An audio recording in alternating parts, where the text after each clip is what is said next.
you give us a run through of your injury issues? The main ones, like Justin, perhaps did Scott pick it up last week? Yeah, obviously we took a little bit of damage on Saturday night there, but most of the guys aren't significant injuries, which is fantastic news for us. We're hoping Justin will turn around for the weekend. If not, he'll be fit and ready for the following week. George has got a hematoma in his calf, so again it's in a time scale and time sensitive, but we're hoping to turn him around for the weekend. I'm trying to think of, I think that's pretty much it, isn't it? You must be pleased to see Dan Evans returning. Yeah, it's fantastic. You know, he's a good player. He brings something different. He brings that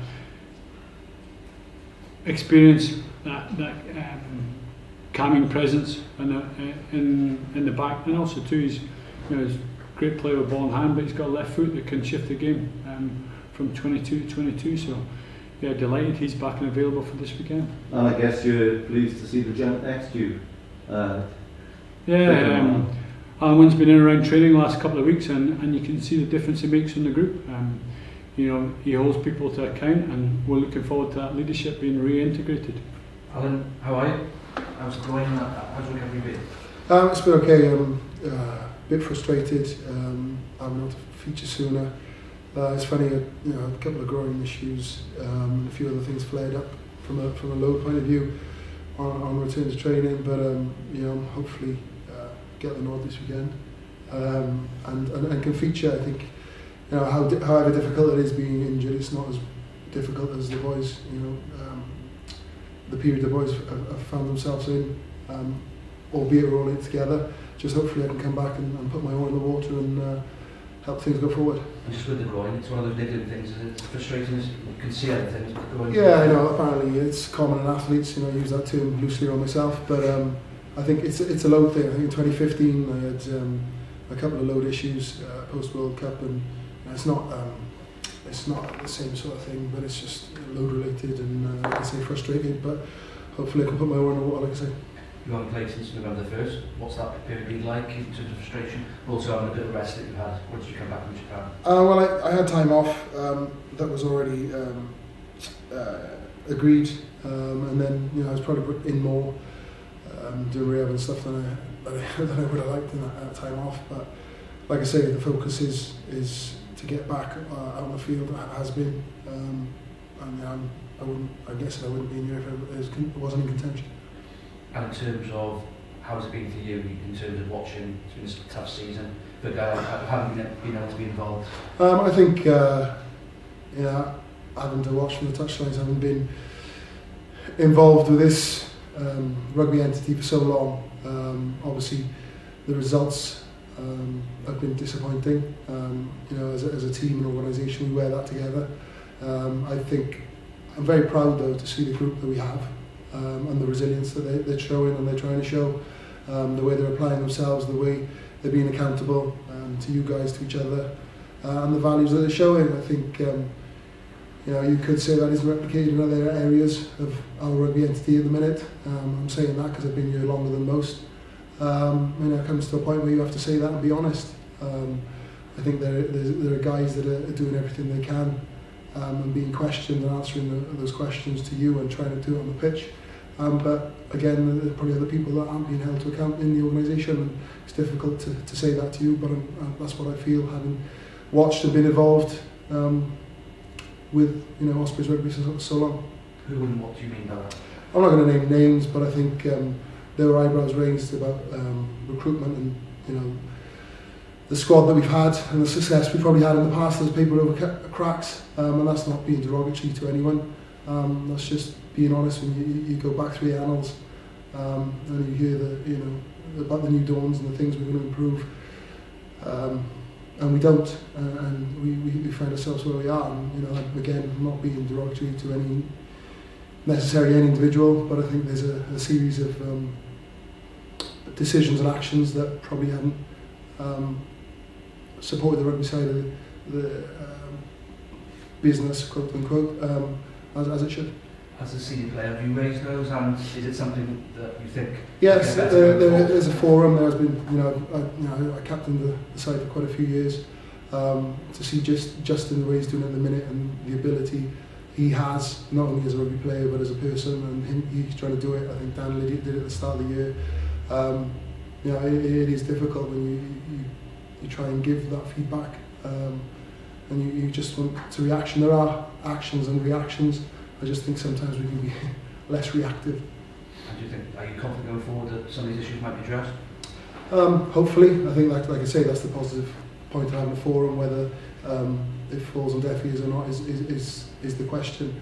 But ultimately, like I said, I'm still very proud of the effort the players are putting in, and you know, they're being held to account by supporters and themselves, which is important. And I think there was a clear message from, you know, someone that's been involved and had to watch a difficult period in Ospreys rugby, is that the players are still giving 100%. I know we're not where people would like or where we've been in the past, but the players we have are still very conscious of what we represent and the effort that's required. Because this season's very different to what you've been used to in the last 30 years, I'd say. Yeah, very much so. You know, and in the same breath, we're very conscious that the support we've had from other people, you know, with regards to rugby entity, but it comes to a point where we have to be honest, and I think that, you know, it's probably a little bit too late, but you know, as a senior player who's been here long enough, you know, you're not going to pull the wool over anyone's eyes. And moving on that, after you such a big effort at the World Cup, big 8 months training, playing, preparing, how do you lift yourself now sort of for the next cycle? How difficult is it to play sort of come over that and get on to what's next for you? Well, that's gone, this last year, so I'm not going to speak too much about that. You know, I've got to wear the lack of achievement on a personal note and move forward. You know, I've always said you have to play regional rugby before you can be in contention for the red jersey of Wales, and that hasn't changed for myself. Now I've got hopefully an opportunity on the weekend to see where I'm at. There's a new regime that are taking over Wales, and you know, I need to put my hand up to be in contention with that selection. And Saracens, champions, coming for Liberty, tricky tests in terms of what they're providing. Yeah, they always are. You know, we know they've had their own issues and where they stand in the Premiership table, albeit for different reasons. But going back to the rugby side of things, we've got a huge amount of respect. I've played with a few of those players. You know what they're about, you know what they have achieved and can achieve. And it'll be nice to get back to, for myself out there and focus on the rugby. Final for me, just Carl, when you see Rhys Webb's coming back for next season, just a little bit over the weekend and maybe not playing for too long. As far as you're concerned, is Rhys Webb just going to be here for next season as far as the Ospreys are concerned? Yeah, he's under contract for too long. So you'd have done a visit coming back any earlier than that? No. Now, how do you stay motivated? It must be your 13-14 season, yeah? How do you stay motivated? Is this the annual how do you stay motivated conversation post-Christmas? Yeah. No, look, does it get any easier, does it get any more difficult? I don't know. I think it's always difficult, you know, the turn of the year, whether you're playing not or not, because you know what you've got left or what you haven't got left in the season itself. On a personal note, you know, I've been frustrated not to be playing. You know me well enough to know what I'd potentially be feeling. You know, there's a few new coaches in the setup as well here that I haven't really been able to show what I'm about in the park. Training's all well and good, but you need to play.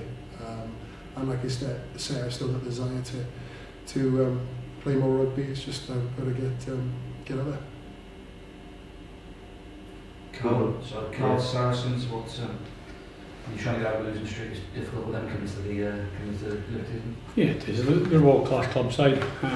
You know, they've been top of the Premiership for the last decade. You know, probably got 2 squads of players that can operate at the very highest level. So we know how difficult it is, but I think we're also in a period where we're going to look at what we're doing and focus on what we're doing and less about Saracens, and make sure we turn up with the same energy and the same fight that Al's talking about, and make sure we perform at the level that we require for an Ospreys jersey. The specific things we want to look at the weekend, but we know the challenge and we know how difficult it will be.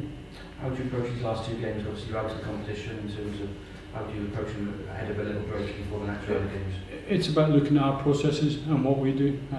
Leading up to the game and in the game is focusing on aspects of the game that we want to get better and better, and we've done that over the last 2 or 3 weeks. you know, I thought our effort on the weekend was fantastic. You know, guys are going out there, and eventually, if we take one or two of these opportunities, then we'll get the result that everybody's after. So we've got to make sure that everybody stays aligned, stays on task, and we keep delivering, we keep knocking on the door, and eventually that door will break down. Just practical point of views, obviously Mike's been here for a month now, it's just over a month. Yourself and Matt, is it still that sort of day-to-day running still with you guys? Yeah, it is currently, yes.